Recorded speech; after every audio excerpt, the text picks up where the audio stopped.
சில பைத்தியக்கார விரும்பையில இப்படி உடஞ்ச கையோடைய மவளை நீ அமெரிக்காவுக்கு அனுப்பி அங்க போய் என் பிள்ளைக்கு மொத்தமா கை போயிடுச்சுன்னா என்னடா செய்வனி கோட்டிக்காரங்க இருக்கீங்க. நான் என்ன உன்னைய மாதிரி அடுத்தவன் குடும்பத்தை கெடுக்கிறவன் நினைச்சீரா?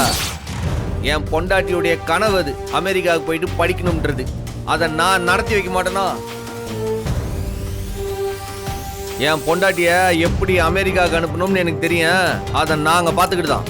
நீங்க ஓரமா நின்று வேடிக்கை பாருங்க, இல்ல போய் உங்க பொழப்ப பாருங்க. இல்ல டாக்டர், நீ கிளம்பி வா. நீ கிளம்பு, தைரியமா வா. டேய் என்னடா இது, நீ செஞ்ச வரைக்கும் பத்தாதா? இப்ப எதுக்காக இங்க வந்து கலட்ட பண்ணிட்டு இருக்க? இல்ல உடங்குடி. சொல்லு சண்முகம். இல்ல ரெடியா? எல்லாம் ரெடியா தான் இருக்கு சண்முகம். உங்க வீட்டுக்காரமா வந்தா மட்டும் போதும். அவங்க கூப்பிட்டா வரமாட்டாவளா? நாம தான் கூட்டிட்டு போனோம். பாலா எங்க? அது சொன்னோம்ல, வா. இல்ல வாங்க. செத்த நேரம் பொறுமையாரு.